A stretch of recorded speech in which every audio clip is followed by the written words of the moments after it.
You just realized your business needed to hire someone yesterday. How can you find amazing candidates fast? Easy. Just use Indeed. Stop struggling to get your job post seen on other job sites. With Indeed sponsored jobs, your post jumps to the top of the page for your relevant candidates, so you can reach the people you want faster. According to Indeed data, sponsored jobs posted directly on Indeed have 45% more applications than non-sponsored jobs. Don't wait any longer. Speed up your hiring right now with Indeed. And listeners of this show will get a $75 sponsored job credit to get your jobs more visibility at Indeed.com/kidsandfamily. Just go to Indeed.com/kidsandfamily right now and support our show by saying you heard about Indeed on this podcast. Terms and conditions apply. Hiring? Indeed is all you need. Are you ready to learn the 3 secrets to launching a successful podcast? Hi, I'm Bill, a recent client of the Podcast Mogul. If you've been thinking about starting a podcast but aren't sure where to begin, he's got you covered. He is hosting a free webinar where he will share the 3 secrets that can help you launch, grow, and monetize your podcast without any fancy equipment or technical headaches. Click the link in the show notes to save your spot now and let him help get your podcast off the ground.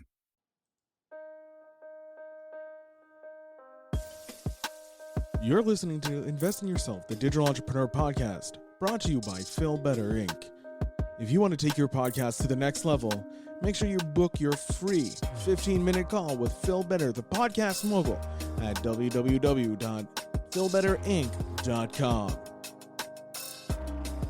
Hey, it's Phil Better from Invest in Yourself, the Digital Entrepreneur Podcast, and today we have Kate Brinkley, an amazing entrepreneur, and I'm just going to let her introduce herself. Kate, give us a quick introduction. Well, thank you so much, Phil. I'm excited to be here.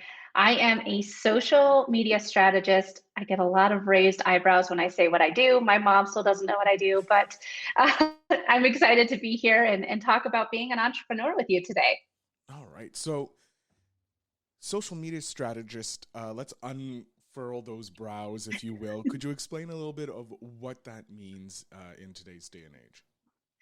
Yeah, so I help businesses, small businesses, real estate agents develop a strategy around their social media. So what channels should you be on? How often should you be posting? What's a good ad budget for you to have? How can we help you grow your business and grow your followers on social media, not just posting out into, and being white noise, having a strong presence so that every time you show up in someone's feed, they want to click like, comment, or buy from you. So that is what I do.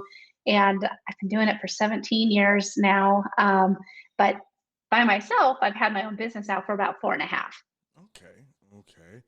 I forgot that everything's been around for at least 17 years or so slowly been there. And Jesus. I know, it's crazy. It is. And it also just, I'm like clicking in my head. I'm like, wow, I'm really old now. I know. Whenever I tell people, I'm always like, gosh, now I feel really old because I can say that I was around for the internet to come out. I was around for social media to come out. And I'm like, goodness gracious, my kids are going to think I was born in like the Stone Age. Did you ride a horse to school, Mom? Yeah, I've been real, like, you just placed that in it. I'm going through my head. I'm like, yeah, I've been around since, like, I remember MySpace and people are talking about, yeah, there's great places where you can, like, actually customize your social media. I'm like, we had that. It was called MySpace. Still around. I actually found mine the other day. I found my MySpace the other day. It was entertaining, but that's when I got started. Really, that's when I got started. I was helping bands get off of MySpace and onto the radios, and that's when I saw the power of social media and how fast connections can happen.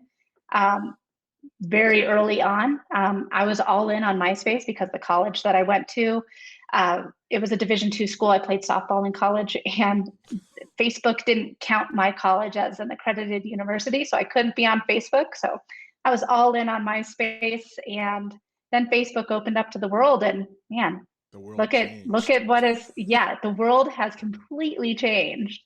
I remember the days where Facebook was still a very unique place. They hadn't even come into Canada by the time like I started hearing about it. I'm like, I want a Facebook. How do I get Facebook? What is the Facebook?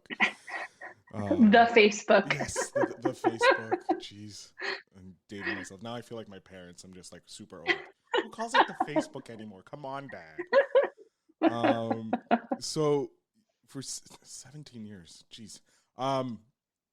What caused you to jump to become an entrepreneur? Did you always have the entrepreneurial spirit, or was it something that was like, well, I have no choice, it's sink, do or die? Both. So I had no idea that I was really going to be an entrepreneur. Like looking back now, I'm like, well, of course I was meant to be an entrepreneur. But I mean, I went to school. I wanted to be a journalist. I wanted to be a sports reporter for radio. I got that job right out of college. So, I mean, I never really had thoughts of being an entrepreneur. But looking back, like I started my own window screen company back when I was 15 because I was too young to get a job. So I was like, well, I want to make some money. So I started my own window screening business and was doing that. And I'm like, well, I was an entrepreneur back when I was 15 years old. But again, I thought I was going to be in the radio world forever. I'm going to date myself again now. But I was in radio. I had my dream job. And then Sirius XM came out. And everyone in the radio industry freaked out. Like, this is the end of radio. And I was one of them. And so I took a side path. I went into marketing, was doing social media, but it wasn't like it is today. It was kind of we should post on Facebook, or should we be on Twitter? Those were the kinds of conversations that we were having. But then I got laid off from my job. I was the marketing manager for the Colorado Rockies television station, and they merged with a larger corporation. And the larger corporation saw, hey, marketing manager, we have a lot of these. Let's just get rid of all of the new marketing managers and keep the ones that we have in our Atlanta office. And I was like, well, my job as a marketing manager is very different than what you guys do in telecommunications. Mm-hmm. So I was left without a job, and I was devastated. And then the next week I found out I was pregnant with my second daughter. And I was at the point of, well, now who's going to want to hire me? I mean, thanks for hiring me. I'm going to go on maternity leave for, 6 months. So I decided I was like, okay, just until I can find my next job, I'll just do some freelancing. And before I knew it, one client turned into two, turned into three. I was making just as much money, working less hours from home. I could be there with my two daughters. And I was like, why would I go back? And that is the story of how I became the accidental entrepreneur. I love it. And the title of the episode is The Accidental Entrepreneur now. Thank you for that. That is the part that I have the hardest time with when I'm doing these episodes is, what am I going to call it? And generally, the episode provides. So I got the accidental entrepreneur here who goes on to help other businesses become successful in their strategy for social media. And this touches on, your story touched on a lot of the pre-questionnaires that I asked, some of the failures, because I always like hearing about the failures and how you come out of the failure to success. Because it shows that life isn't perfect. You'll have those failures, and you had your perfect job. You had your dream job working for radio, and then you pivoted off because of Sirius, going into another type of, still in the same family of entertainment. You're doing something still in sports, but you're doing the back end now. You're becoming the brand, helping the brand build, and you then get all this knowledge, and then boom, you go off and create an even better company. Yeah, and I say that I've had my dream job, twice, but really, I think that each of those jobs were fantastic. I absolutely loved them, but the flexibility and what I'm doing now really, I guess, really is my dream job. And I absolutely, I mean, it's great because I get to choose my hours. In the summertime, I only work 2 or 3 days a week, so I can be home with my daughters more. And we go camping all the time. And I couldn't do that if I were still in radio or in television. This would be the busy season, honestly, for a lot of the sports. And so I'm so fortunate now. And I think that each position, each job I've had has been perfect for that phase of my life. And like I said, I can't imagine going back to the corporate world now. Yeah, I feel the same way. I'm slowly exiting the corporate world. I'm running my own podcast agency, so I love getting the clients and be like, yay, clients, I can leave soon. So exactly. And the freedom of, again, I can work at 2 hours here, 3 hours there. I don't have to work a full 12 hours on stuff because I get to choose my hours. I love that's the joy. That's the dream. Work when you want and be doing you're passionate about. I want to go on some lessons here that you may have learned either from your successes or your failures. You mentioned here the best lesson from a failure is you never know the possibilities until you try. Do you want to maybe expand a bit by that and share a bit more with my audience what you mean? Yeah. So when I was laid off, let go, I didn't know what the next step was going to be, and I immediately thought, okay, another corporate job. And if it wasn't for, I have a very supportive husband, and he said, well, Katie, why don't you just kind of see what what are you most passionate about? And I said, well, I would love to only do social media. I'm over the script writing. I'm over, doing the media buys. I'm over, I just kind of want to do social media. And he said, well, why don't you just look for a job that's just social media? And so I kind of was like, all right, well, I feel like social media you could do from anywhere. And it wasn't until I was like, I'm just going to go ahead and start putting feelers out there. I tried joining a bunch of different, so on LinkedIn, I started posting about it. I started posting on Thumbtack. That it's an app that I found my drywall guy, but I mean, I didn't know. I had no idea on where to go to try and find clients. And a lot of trial and error, but then I started finding really great clients that were willing to, I guess, give me a chance. And again, I never even thought that being a freelance social media person was a possibility until I tried. I love it.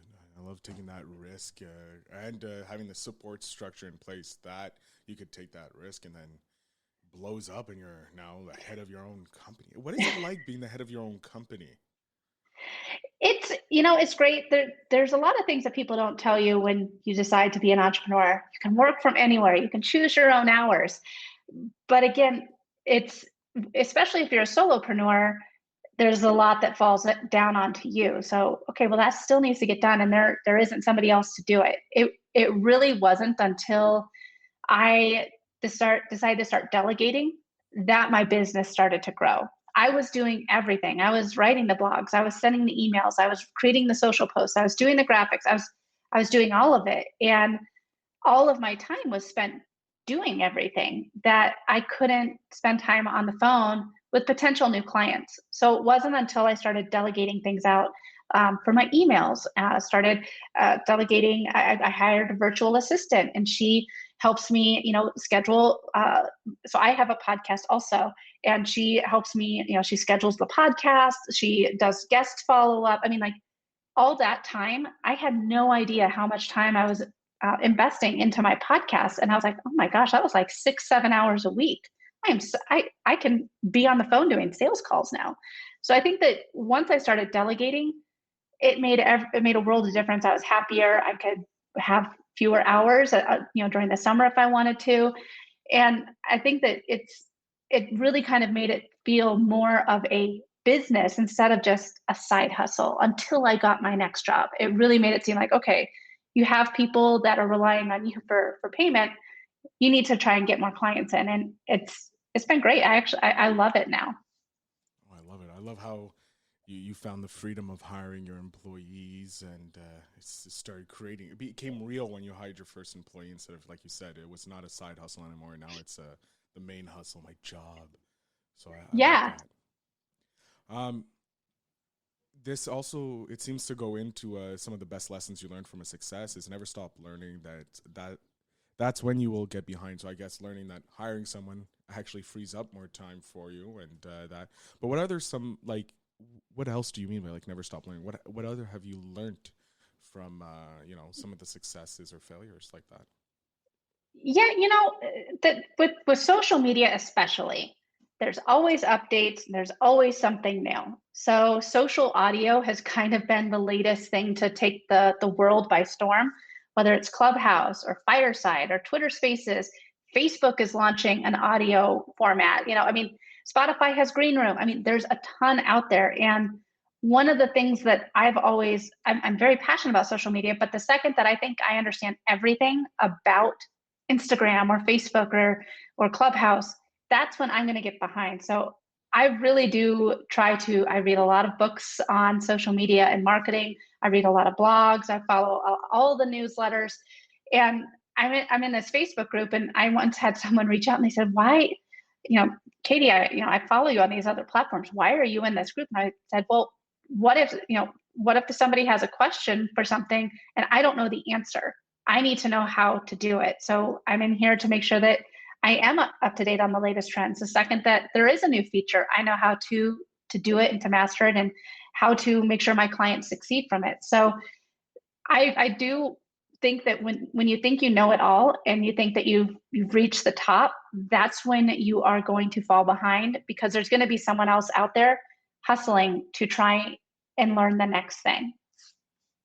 I like that. Always stay learning, because you'll be out hustled by someone else, and you'll go the age of the dinosaurs, or the people who don't jump on it as soon as possible and go extinct, or not going to be the best for your clients. Let's say you have a podcast, and this interests me because as a fellow podcaster, I want to know, what is maybe one of the core things you found that really helped you drive maybe traffic to your podcast? Because we do have podcasters who listen to this. What is a tip maybe using social media? Because I'm interested in this as well, like how you maybe grew your podcast alongside your business. I had been wanting to start a podcast for a long time because I come from radio, but I was always too busy. I didn't have the time for it. And back in March of 2020, we were all given the gift of time. And so that's when I started my podcast. And there was a lot of trial and error, because I was like, okay, well, I'm just going to post the graphic for, like when your podcast graphic. Mm-hmm. I'll post that on there and say, hey, here's the new episode. It's about this. And I would get it was my lowest engaged post. And I was like, man, nobody cares that I'm doing this podcast. So, but once I started changing up the format of how I was presenting it, I saw my listenership go up and the engagement on my posts went up. So a lot of people are now aware of this podcast. And so one of the things that I found to work really well for me is using the carousel post on Instagram. So I will share, I have a couple different versions of my podcast art. I'll share a version of the podcast art. The biggest takeaway from the episode. So what comes first, the marketing or the branding? Like, that's all the graphic says. And then you can swipe again and you can actually, it looks like just an image, but it's actually a video, and the audiogram is playing. And I'll post a 50 to 59 second clip of my guest speaking. And that way it kind of acts as the trailer, like the little teaser, like, hey, this is just a little bit of what you can hear if you listen to the podcast. So having that swipeable image in Instagram helps with the Instagram algorithm. People might not want to just listen to an audiogram. They might actually want to see the podcast art, or they might really like seeing the question that I pose of, what comes first, the marketing or the branding. It's different for every episode. That's just one that I chose. But and then from there, I go into Instagram stories. On this week's episode, I interview so-and-so, and we talk all about branding. Have you, and I tell people a little bit about what the episode is about. If you're ready, if you want to listen to listen to this week's episode and tell me in the comments on this post what your biggest takeaway is. So I'm showing up in these different mediums for people so that they can interact with me with how they use Instagram best. Some people only use Instagram stories. So if you're showing up in stories, they can watch you like a TV show. But some people don't even click on stories. They don't know what stories are, and they're still going through the feed. Now I've reached people in the feed. So showing up on Instagram with a different way through video, through carousel posts, through audiograms. I'm hitting all of my audiences ways they best consume content. I love it.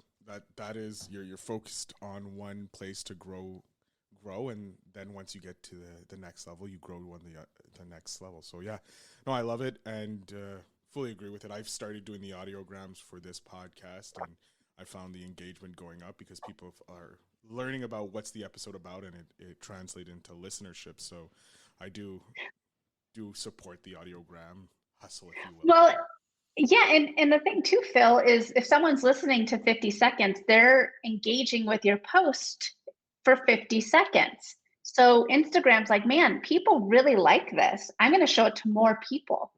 So again, by having the swipeable carousel post, you're getting that engagement. And by having, the audiogram, people are spending time on Instagram, which is what Instagram wants. They want you to spend more time on it. So they're going to show it to more people. So that's just the best way that I found to utilize Instagram for my podcast. I love it. And of course, later on, you'll share share the link or share the name of the podcast so people can listen in and grow their branding and marketing knowledge from there. I'm definitely going to be starting to listening to it because it's going to be well worth it. I want to move on to maybe something like maybe a little later life type question here.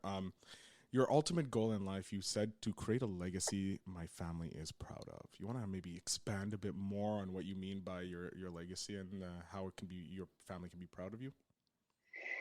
Yeah, again, like I never expected to own my own business, and I really didn't think of it as, of myself as a boss, really. I felt of myself as a social media strategist, but I wasn't thinking of myself as a boss.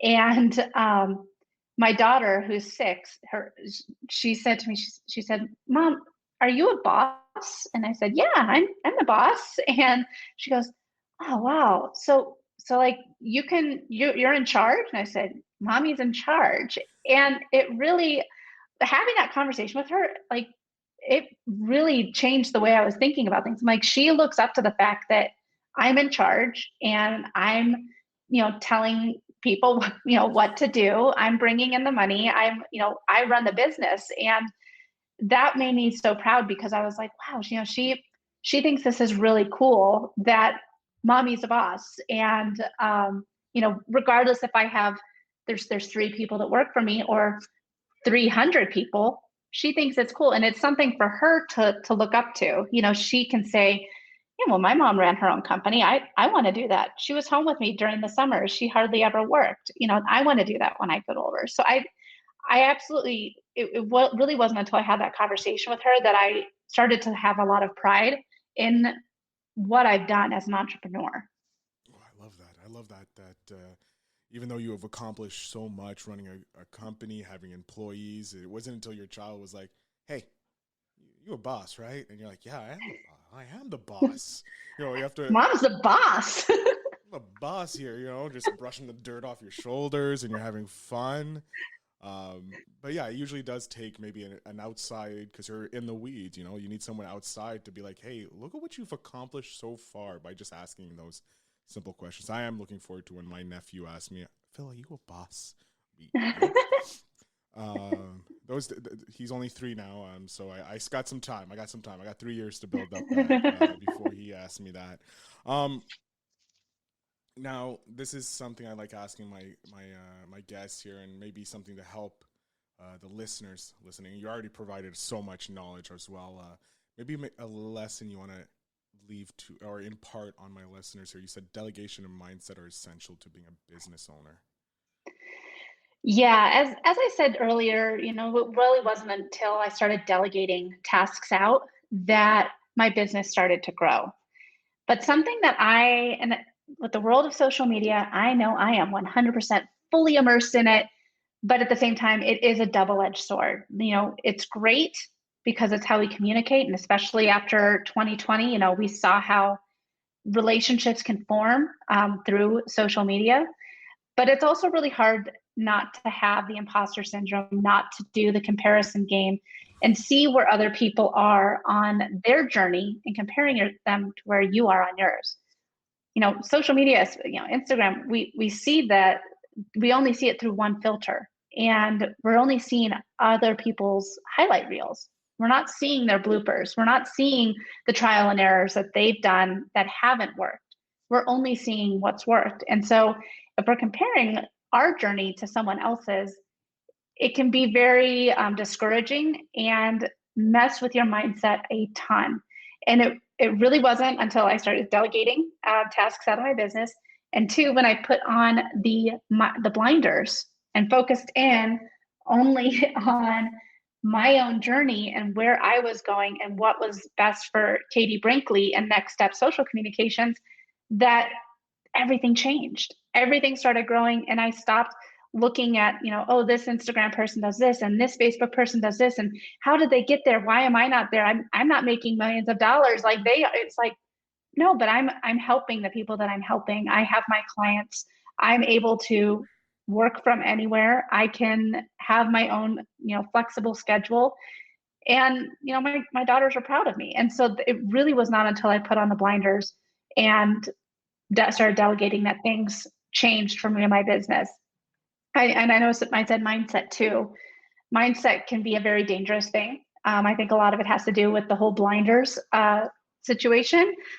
And I think that when you're trying to compare yourself to other people, it will mess with your mindset. So, working on you and your own journey, your own mindset as to where you need to be is essential for an entrepreneur.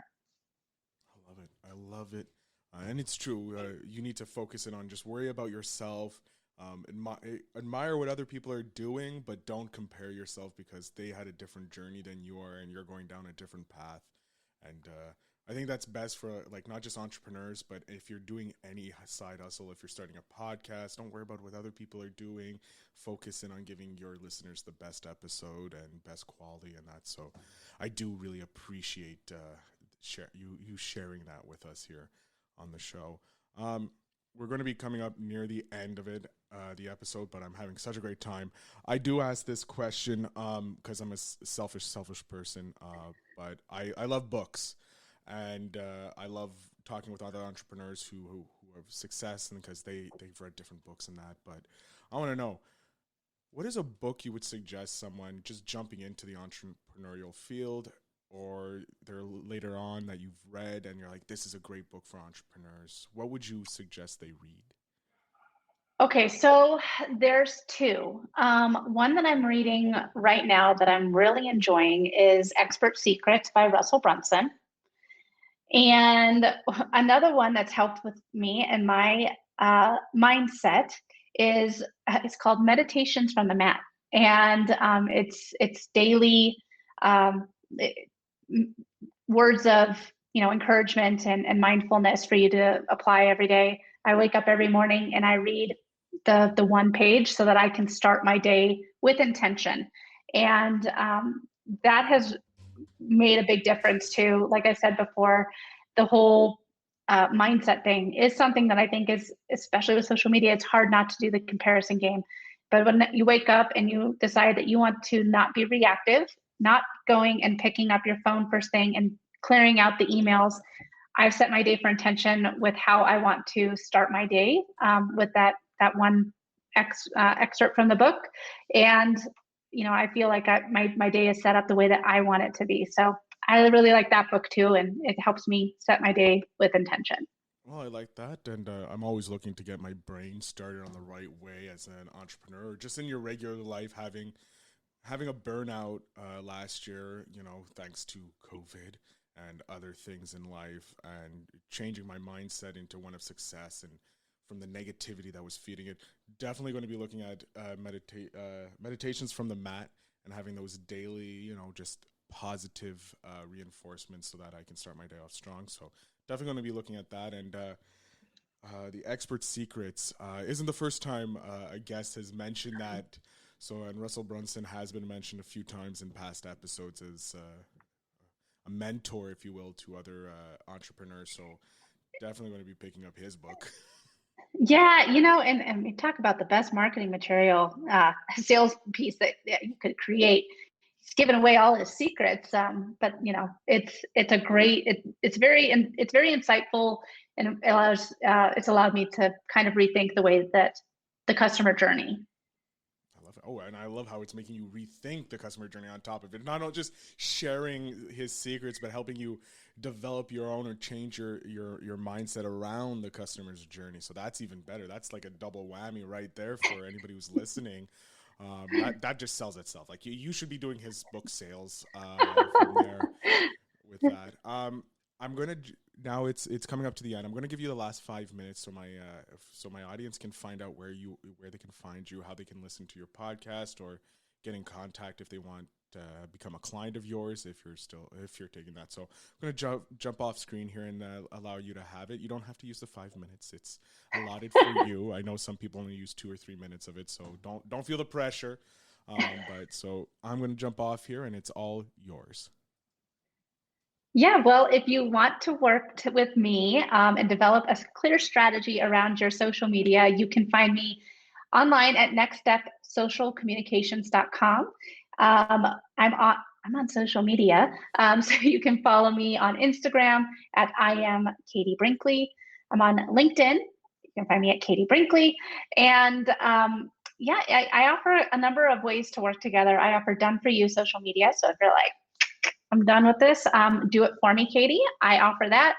And then I also offer coaching. So that was one of the things that really evolved in 2020, where again, back in March, a lot of business owners were given the gift of time, and they wanted to learn how to better utilize social media so that they could do it themselves and have a strategy going forward. So I also offer social media coaching, and I offer that in 12-week intervals, or I also have a 1-hour power hour session where we go over and find what tools, what social media channels you should be on, how you should be spending your time, and best practices for that social media channel. So, and then last but not least, I'm on Clubhouse. So you can follow me on Clubhouse. Listen to me talk more. I'm at Katie Brinkley on Clubhouse, and my podcast is Rocky Mountain Marketing. So I don't know if that was 5 minutes, but that was a mouthful. It was a lot. It didn't hit the full 5 minutes, but it's fine. It hit 6 minutes, but I'll forgive it since you had so much to share with us, and you're obviously you're on so many social medias. You got thousands of them you have to share, so I can understand it taking more than 5 minutes. But Katie, I want to thank you so much for being a guest here and sharing your journey with us, going from probably one of the worst moments of someone's life, being laid off, to now being considered by your daughter the boss of bosses, if you will, the accidental entrepreneur right here. So yes, the show notes will have all the links for linking out to Katie so that you can reach out and work with her and listen to her podcast. Of course, I'm definitely going to start going back and binging it and seeing what secrets I can develop and share with my audience and my clients as well, and look like I'm smarter than I actually am. That's all it is. Entrepreneurs borrow from other people and grow everybody else the same and make things a little better so that the next time they listen to it, it comes better. Katie, thank you again for taking the time to invest in myself and the show. And I want to thank my audience, and remember to invest in yourself. Hey guys, I hope you're enjoying the episode so far. I want to thank you for your support. It means so much. If you're looking to launch your podcast, I have the ultimate 7 steps to launch a successful podcast. I wrote it myself. So if you're interested, send me an email at book@fulfillment.If.com and I will send you the link where you can get it. It's only $7.99 and your support would mean so much. So I thank you so much, and let's go. And thank you so much. Your support is fuck me, call this best. See. Hey guys, I want to thank you so much for continuing to listen to the podcast. Your support means everything to me. If you would like to know how I launched multiple podcasts in only 7 steps, make sure you send me an email. The email address is book@philbetterinc.com. Again, that is a book, BOOK, @philbetterinc.com. When you send me the email, you'll get a link to by the book. I can't wait for you guys to read it and let me know what you think. So have a great day.